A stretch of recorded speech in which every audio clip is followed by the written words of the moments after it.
ನಮಸ್ಕಾರ ಸ್ನೇಹಿತರೆ, ಇದೀಗ ತಾನೇ ಬಂದ ರಾಜ್ಯದ ಮುಖ್ಯವಾದ ಸುದ್ದಿಗಳು. ಗೃಹಲಕ್ಷ್ಮಿ ಯೋಜನೆ ಫಲಾನುಭವಿಗಳಿಗೆ ಸಿಹಿ ಸುದ್ದಿ ಕೊಟ್ಟ ಮುಖ್ಯಮಂತ್ರಿ ಡಿ.ಕೆ. ಶಿವಕುಮಾರ್ ಅವರು ಖಾತೆಗಳಿಗೆ ಹಣ ಜಮಾ ಶುರು. ಮತ್ತೊಂದು ಕಂತು ಬಿಡುಗಡೆ. 2,443 ಕೋಟಿ ರೂಪಾಯಿ ಅನುದಾನ ಬಿಡುಗಡೆ ಮಾಡಲಾಗಿದೆ. ಎಲ್ಲ ಮಾಹಿತಿಗಳು ಬಂದಿವೆ ಸ್ನೇಹಿತರೆ. ಇನ್ನು ರಾಜಕೀಯದಲ್ಲಿ ಸಚಿವ ಸಂಪುಟ ಗೊಂದಲ. ರಾಜೀನಾಮೆ ಕೊಟ್ಟ ಬೆನ್ನಲ್ಲೇ ಬಸವರಾಜ ಹೊರಟ್ಟಿಯವರ ಸಂಚಲನ ಹೇಳಿಕೆ. ಹೀಗೆ ಯಾಕೆ ಹೇಳಿದ್ರು ಎಂಬ ಮಾಹಿತಿ ನೋಡೋಣ. ಮತ್ತೊಂದಡಿಯಲ್ಲಿ ಹೈಕಮಾಂಡ್ ಹೇಳಿದ್ರೆ ನಾನು ಕೂಡ ರಾಜೀನಾಮೆಗೆ ಸಿದ್ಧ ಎಂದ ಹಾಲಿ ಸಚಿವ ಪ್ರಿಯಾಂಕ್ ಖರ್ಗೆ ಅವರು ಏನಿದು ಮಾಹಿತಿ ಎಂಬುದನ್ನು ಕೂಡ ವಿಡಿಯೋದಲ್ಲಿ ನೋಡೋಣ ಸ್ನೇಹಿತರೆ.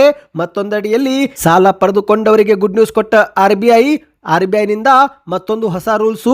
ಸಾಲ ಪಡೆದವರ ಬೆನ್ನಿಗೆ ನಿಂತ ಆರ್ಬಿಐ ಬ್ಯಾಂಕು. ಏನಿದು ಹೊಸ ರೂಲ್ಸು ಆ ಬಗ್ಗೆಯೂ ಕೂಡ ನೋಡೋಣ. ಮತ್ತೊಂದಡಿಯಲ್ಲಿ ಸಣ್ಣ ಮಕ್ಕಳಿಗೆ ಹಾಕುವ ಜಾನ್ಸನ್ ಪೌಡರ್ ನಿಂದ ಕ್ಯಾನ್ಸರು. 53,000 ಕೋಟಿ ರೂಪಾಯಿ ಪರಿಹಾರ ನೀಡಲು ಒಪ್ಪಿಗೆ ಕೊಟ್ಟ ಕಂಪನಿ. ಎಲ್ಲ ಸುದ್ದಿಗಳನ್ನು ಡೀಟೇಲ್ ಆಗಿ ನೋಡೋಕ್ಕೂ ಮೊದಲು ನೀವು ಸುದ್ದಿ 9 ಯೂಟ್ಯೂಬ್ ಚಾನೆಲ್ಗೆ ಮೊದಲು ಬಾರಿ ಭೇಟಿ ಕೊಡ್ತಾ ಇದ್ರೆ ದಯವಿಟ್ಟು ಸಬ್ಸ್ಕ್ರೈಬ್ ಆಗಿ ಪಕ್ಕದಲ್ಲಿ ಕಾಣಿಸುವ ಗಂಟೆ ಕೂಡ ಒತ್ತಿದ್ರೆ ಕರ್ನಾಟಕದ ಮಾಹಿತಿಗಳು ನಿಮಗೆ ಸಿಗುತ್ತವೆ. ವಿಡಿಯೋಗೆ ಲೈಕ್ ಮಾಡಿ ಮತ್ತು ವಿಡಿಯೋ ಕೊನೆವರೆಗೂ ನೋಡಿ.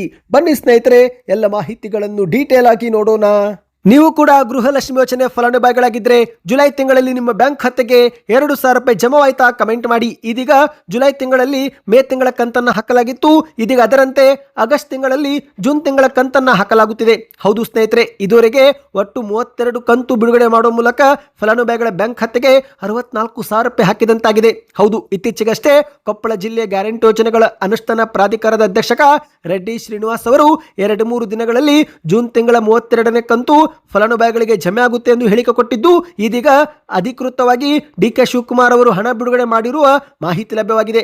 ಹೌದು, ಗೃಹಲಕ್ಷ್ಮಿ ಯೋಜನೆಗೆ 2,443 ಕೋಟಿ ರೂಪಾಯಿ ಹಣವನ್ನು ಮಾನ್ಯ ಮುಖ್ಯಮಂತ್ರಿಗಳಾದ ಡಿ.ಕೆ. ಶಿವಕುಮಾರ್ ಅವರು ಇಂದು ಬಿಡುಗಡೆ ಮಾಡಿದ್ದು, 3-4 ದಿನಗಳಲ್ಲಿ ಎಲ್ಲಾ ಕುಟುಂಬದ ಯಜಮಾನಿಯರ ಬ್ಯಾಂಕ್ ಖಾತೆಗೆ ಡಿಬಿಟಿ ಮುಖಾಂತರ ಜಮೆ ಆಗಲಿದೆ ಎಂದು ಮಾಧ್ಯಮಗಳಲ್ಲಿ ವರದಿಯಾಗಿದೆ.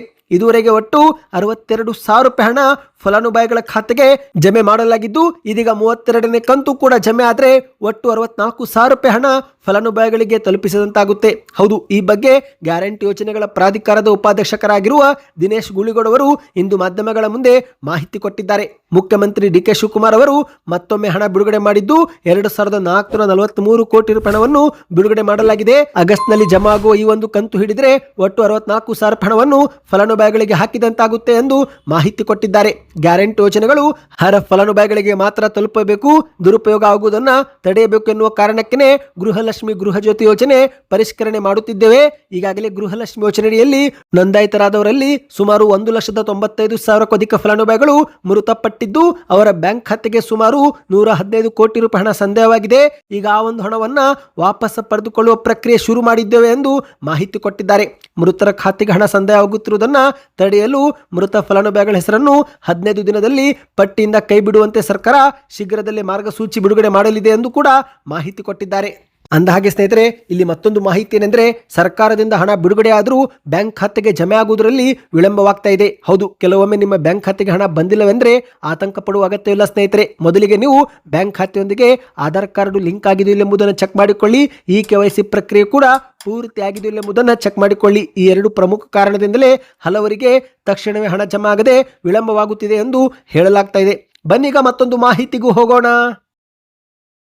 ಕರ್ನಾಟಕ ವಿಧಾನ ಪರಿಷತ್ ಸಭಾಪತಿ ಸ್ಥಾನಕ್ಕೆ ಬಸವರಾಜ ಹೊರಟ್ಟಿಯವರು ಆಗಸ್ಟ್ 7ರಂದು ರಾಜೀನಾಮೆ ಕೊಟ್ಟಿದ್ದಾರೆ. ಅಷ್ಟು ಮಾತ್ರವಲ್ಲದೆ ರಾಜೀನಾಮೆ ಪತ್ರ ಬಂದ ಬೆನ್ನಲ್ಲೇ ಅವರ ರಾಜೀನಾಮೆಯನ್ನು ಅಂಗೀಕರಿಸಲಾಗಿದೆ ಮತ್ತು ಈ ಒಂದು ಸ್ಥಾನ ಈಗ ಖಾಲಿಯಾಗಿದೆ ಎಂದು ವಿಧಾನ ಪರಿಷತ್ ಕಾರ್ಯದರ್ಶಿಯವರು ಅಧಿಸೂಚನೆಯೂ ಕೂಡ ಹೊರಡಿಸಿದ್ದಾರೆ. ಹೌದು ಗೆಳೆಯರೆ, ಕೇವಲ 3 ಸಾಲು ಇರುವ ಪತ್ರದಲ್ಲಿ ವಿಧಾನ ಪರಿಷತ್ನ ಸಭಾಪತಿ ಸ್ಥಾನಕ್ಕೆ ಸ್ವಇಚ್ಛೆಯಿಂದ ರಾಜೀನಾಮೆ ಕೊಟ್ಟಿರುವುದಾಗಿ ಅವರು ಉಲ್ಲೇಖ ಮಾಡಿ ರಾಜೀನಾಮೆ ಕೊಟ್ಟಿದ್ದು, ಆ ಬಳಿಕ ಮಾಧ್ಯಮಗಳ ಮುಂದೆ ಬಸವರಾಜ ಹೊರಟ್ಟಿಯವರು ಹಲವು ವಿಷಯಗಳನ್ನು ಮಾಧ್ಯಮಗಳ ಮುಂದೆ ಶೇರ್ ಮಾಡಿ ತಮ್ಮ ಒಂದು ಅಸಮಾಧಾನವನ್ನು ಹಂಚಿಕೊಂಡಿದ್ದಾರೆ. ಹೌದು, ರಾಜೀನಾಮೆ ಬಳಿಕ ಬಸವರಾಜ ಹೊರಟ್ಟಿಯವರು ಮಾತನಾಡಿದ್ದು, ಸಿಎಂ ಜೊತೆ ನಾನು ಚರ್ಚೆ ಮಾಡಿ ಸಭಾಪತಿ ಸ್ಥಾನಕ್ಕೆ ರಾಜೀನಾಮೆ ಕೊಡಿ ಅಂತ ನನಗೆ ಹೇಳಿದ್ರು. ಅದರಂತೆ ನಾನು ರಾಜೀನಾಮೆ ಕೊಟ್ಟಿದ್ದೇನೆ. ಇವತ್ತೇ ರಾಜೀನಾಮೆ ನೀಡಬೇಕು ಅಂತ ಹೇಳಿದ್ರು. ಹಾಗಾಗಿ ನಾನು ಇವತ್ತೇ ರಾಜೀನಾಮೆ ಕೊಟ್ಟಿದ್ದೇನೆ. ಕೆಪಿಸಿಸಿ ಅಧ್ಯಕ್ಷರು ಸಿಎಂ ಅವರು ಕೂಡ ರಾಜೀನಾಮೆ ಕೊಡಿ ಎಂದು ಹೇಳ್ತಾ ಇದ್ರು. ಹಾಗಾಗಿ ರಾಜೀನಾಮೆ ಕೊಟ್ಟಿದ್ದೇನೆ ಎಂದು ಮಾಧ್ಯಮಗಳ ಮುಂದೆ ಸ್ಪಷ್ಟಪಡಿಸಿದ್ದಾರೆ. ರಾಜೀನಾಮೆ ಯಾವಾಗ ಕೊಟ್ಟರು ಒಂದೇನೆ, ಹಾಗಾಗಿ ಹಿಂದೆ ರಾಜೀನಾಮೆ ಕೊಟ್ಟಿದ್ದೇನೆ.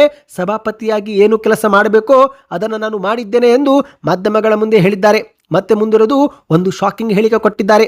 1956ರಿಂದ ಇಲ್ಲಿಯವರೆಗೆ ರಾಜೀನಾಮೆ ಕೊಡಿಸದ ಇತಿಹಾಸವಿರಲಿಲ್ಲ. ನನಗೆ ಇದು ಬೇಸರವಾಗಿದೆ ಎಂದು ಹೇಳಿಕೆ ಕೊಟ್ಟಿದ್ದಾರೆ. ಹೌದು, ವಿಧಾನ ಪರಿಷತ್ ಕ್ಷೇತ್ರದಲ್ಲಿ ಮತ್ತೆ ಓಡಾಡುವ ಮೂಲಕ ಪಕ್ಷ ಸಂಘಟನೆ, ಚುನಾವಣಾ ತಯಾರಿ ನಾನು ಮಾಡುತ್ತೇನೆ. ಆದರೆ ಈ ರೀತಿಯಾಗಿ ರಾಜೀನಾಮೆ ಕೊಡಿಸಿದ ಇತಿಹಾಸ ನನ್ನ ನಡೆಯಿಲ್ಲ. ಇದು ನನಗೆ ಬೇಸರವಾಗಿದೆ ಎಂದಿದ್ದಾರೆ. ಇವತ್ತೇ ರಾಜೀನಾಮೆ ಕೊಡ್ತೀನಿ ಅನ್ನೋ ನನಗೆ ನಿರೀಕ್ಷೆಯೂ ಕೂಡ ಇರಲಿಲ್ಲ ಎಂದು ಮಾಧ್ಯಮಗಳ ಮುಂದೆ ಅಸಮಾಧಾನ ವ್ಯಕ್ತಪಡಿಸಿದ್ದಾರೆ. ಮನಸ್ಸಿಗೆ ವಿರುದ್ಧವಾದ ಬೆಳವಣಿಗೆ ಎಲ್ಲರ ಜೀವನದಲ್ಲೂ ಕೂಡ ನಡೆಯುತ್ತೆ. ಅಧಿಕಾರ ಮುಗಿದ್ರೆ ಏನೋ ಹೇಳಬಹುದಾಗಿತ್ತು, ಆದರೆ ಅಧಿಕಾರ ಮುಗಿಯುವ ಮುನ್ನವೇ ರಾಜೀನಾಮೆ ಕೊಡಿ ಅಂದರೆ ಬೇಸರವಾಗುತ್ತೆ. ಆಕಸ್ಮಿಕವಾಗಿ ಬಂದೆ, ಈಗ ಆಕಸ್ಮಿಕವಾಗಿ ಹೋಗ್ತಾ ಇದ್ದೀನಿ ಅಷ್ಟೇ ಎಂದು ಮಾಧ್ಯಮಗಳ ಮುಂದೆ ಹೇಳಿದ್ದಾರೆ. ಏಕಾಏಕಿ ರಾಜೀನಾಮೆ ಕೇಳಿದ್ದು ನನಗೆ ಬೇಸರವಾಗಿದೆ. ಈ ಸ್ಥಾನಕ್ಕೆ ಗೌರವ ಕೊಡೋದು ಬಿಡೋದು ಈಗ ಅವರಿಗೆ ಬಿಟ್ಟಿದ್ದು. ಆದರೆ ಅವರು ನನಗೆ ರಾಜೀನಾಮೆ ಕೊಡು ಅಂದ್ರು, ಕೊಟ್ಟಿದ್ದೀನಿ. ಇದು ಮಾತ್ರ ನನಗೆ ಬೇಸರವಾಗಿದೆ ಎಂದು ಒತ್ತಿ ಹೇಳಿದ್ದಾರೆ. ಬನ್ನಿ ಗೆಳೆಯರೆ, ಈಗ ಮತ್ತೊಂದು ಮಾಹಿತಿಗೆ ಹೋಗೋಣ. ಕರ್ನಾಟಕ ರಾಜ್ಯ ಸರ್ಕಾರದಲ್ಲಿ ಕಳೆದ 2 ತಿಂಗಳಿನಿಂದ ಮಂತ್ರಿ ಮಂಡಲ ವಿಸ್ತರಣೆ ವಿಷಯ ಭಾರಿ ಚರ್ಚೆಗೆ ಗ್ರಾಸವಾಗಿತ್ತು. ಈಗ ಇದಕ್ಕೆಲ್ಲ ಬ್ರೇಕ್ ಬಿದ್ದಿದೆ. ಹೌದು, 19 ಸಚಿವರ ಪಟ್ಟಾಭಿಷೇಕಕ್ಕೆ ಕೇಂದ್ರದ ಹೈಕಮಾಂಡ್ ಹಸಿರು ನಿಶಾನೆ ತೋರಿದ್ದು, ಇತ್ತ ಡಿ.ಕೆ. ಶಿವಕುಮಾರ್ ಅವರು ಮುಖ್ಯಮಂತ್ರಿಯಾಗಿಯೂ ಕೂಡ ಸರಿಯಾಗಿ 2 ತಿಂಗಳು ಕಳೆದು ಹೋಗಿದೆ.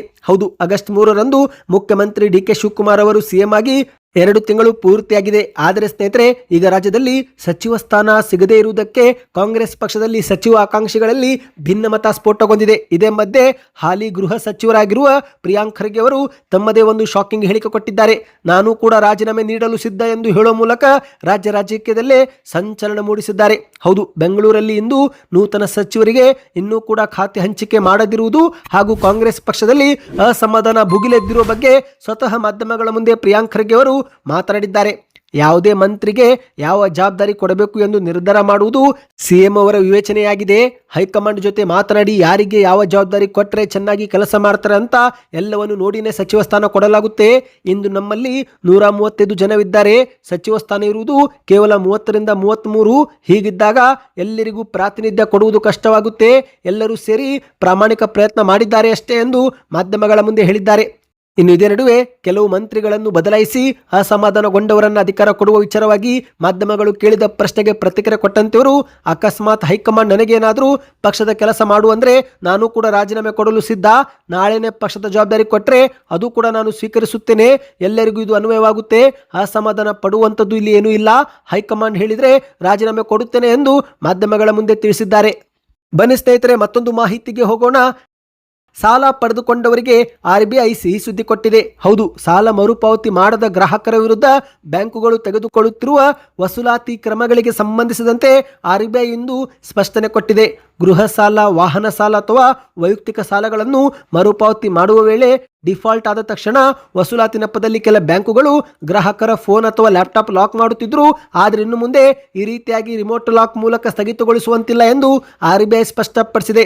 ಹೌದು ಸ್ನೇಹಿತರೆ, ಗ್ರಾಹಕರು ನಿರ್ದಿಷ್ಟವಾಗಿ ಅದೇ ಮೊಬೈಲ್ ಅಥವಾ ಲ್ಯಾಪ್ಟಾಪ್ ಖರೀದಿಸಲು ಏನಾದರೂ ಲೋನ್ ಪಡೆದುಕೊಂಡಿದ್ರೆ ಅಥವಾ ಆ ಒಂದು ಲೋನ್ ಕಂತುಗಳನ್ನು ಮರುಪಾವತಿ ಮಾಡುವಲ್ಲಿ ವಿಫಲರಾದರೆ ಇನ್ನು ಮುಂದೆ ಬ್ಯಾಂಕುಗಳು ಈ ಒಂದು ಫೋನ್ ಅಥವಾ ಲ್ಯಾಪ್ಟಾಪ್ಗಳನ್ನು ಲಾಕ್ ಮಾಡುವಂತಿಲ್ಲ. ಈ ಒಂದು ಹಿಂದೆ ಸಾಲ ಮರುಪಾವತಿ ಮಾಡುವುದು ತಡ ಮಾಡಿದರೆ ಡಿವೈಸ್ ಲಾಕ್ ಮಾಡಲಾಗುತ್ತಿತ್ತು.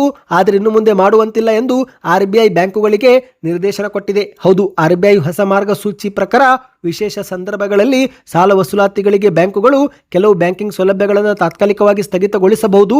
ಆದರೆ ಏಕಾಏಕಿ ಜಾರಿಗೆ ತರದೆ ಗ್ರಾಹಕರಿಗೆ ಮುಂಚಿತವಾಗಿ ಮಾಹಿತಿ ನೀಡದೆ ಈ ರೀತಿಯಾಗಿ ನೀವು ಡಿವೈಸ್ ಲಾಕ್ ಮಾಡುವಂತಿಲ್ಲ ಎಂದು ಸೂಚನೆ ಕೊಟ್ಟಿದೆ. ಸಾಲ ವಸೂಲಾತಿ ವೇಳೆ ಸಾಮಾಜಿಕ ಮಾಧ್ಯಮಗಳ ಮೂಲಕ ಕಿರುಕುಳ ಕೊಡಬಾರದು, ಬೆದರಿಕೆ ಹಾಕಬಾರದು ಮತ್ತು ನಿಂದನೀಯ ಭಾಷೆ ಬಳಸಬಾರದು ಎಂದು ಕಟ್ಟುನಿಟ್ಟಾಗಿ RBI ಸ್ಪಷ್ಟಪಡಿಸಿದೆ ಸ್ನೇಹಿತರೆ. ಹೌದು, ಬ್ಯಾಂಕ್ನವರು ಲ್ಯಾಪ್ಟಾಪ್, ಮೊಬೈಲ್ ಫೋನ್ ಅನ್ನು ಆಫ್ ಮಾಡಲು ಇನ್ನು ಮುಂದೆ ಸಾಧ್ಯವಿಲ್ಲ. ಗ್ರಾಹಕರು ಬ್ಯಾಂಕಿನಿಂದ ಸಾಲ ಪಡೆದು ಲ್ಯಾಪ್ಟಾಪ್, ಮೊಬೈಲ್ನಂತಹ ಸಾಧನ ಖರೀದಿ ಮಾಡಿದರೆ ಬ್ಯಾಂಕ್ ಅದನ್ನು ತಕ್ಷಣವೇ ಸ್ಥಗಿತಗೊಳಿಸುವ ಬದಲು ಹಂತವಾಗಿ ಸಾಧನವನ್ನು ನಿಷ್ಕ್ರಿಯಗೊಳಿಸುವ ಆಯ್ಕೆ ಮಾಡಬಹುದು. ಆದರೆ ಏಕಾಏಕಿ ಕರೆಗಳು, SMS ಈ ರೀತಿಯಾದ ಸೌಲಭ್ಯಗಳು ನಿಷ್ಕ್ರಿಯಗೊಳಿಸಲು ಇನ್ನು ಮುಂದೆ ಬ್ಯಾಂಕುಗಳಿಗೆ ಅಧಿಕಾರವಿರೋದಿಲ್ಲ ಎಂದು RBI ಸೂಚನೆ ಕೊಟ್ಟಿದೆ ಸ್ನೇಹಿತರೆ. ಇದು ಸಾಲ ಮಾಡಿ ಯಾರು ಮೊಬೈಲು, ಲ್ಯಾಪ್ಟಾಪ್ ಖರೀದಿ ಮಾಡಿದ್ದಾರೋ ಅವರಿಗೆ ಇದೊಂದು ಸಿಹಿ ಸುದ್ದಿಯಾಗಿದೆ.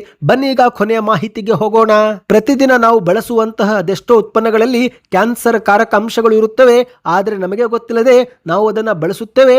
ಈಗ ಅದೇ ರೀತಿ ವಿಶ್ವಾದ್ಯಂತ ಪ್ರಸಿದ್ಧವಾಗಿರುವ ಜಾನ್ಸನ್ ಅಂಡ್ ಜಾನ್ಸನ್ ಕಂಪನಿಯ ಪೌಡರ್ ಕೂಡ ಕ್ಯಾನ್ಸರ್ ಕಾರಕ ಎನ್ನುವುದು ದೃಢಪಟ್ಟಿದೆ. ಹೌದು ಗೆಳೆಯರೆ, ಎಷ್ಟೋ ಮಕ್ಕಳು ಇದೇ ಒಂದು ಪೌಡರ್ನಿಂದ ಕ್ಯಾನ್ಸರ್ಗೆ ತುತ್ತಾಗಿದ್ದಾರೆ. ಹಲವಾರು ಕಂದಮ್ಮಗಳು ತಮ್ಮ ಜೀವವನ್ನೇ ಕಳೆದುಕೊಂಡಿದ್ದಾರೆ. ಇನ್ನೂ ಹಲವರು ಈಗ ಸಾವು ಬದುಕಿನ ನಡುವೆ ಹೋರಾಟ ಮಾಡ್ತಿದ್ದಾರೆ.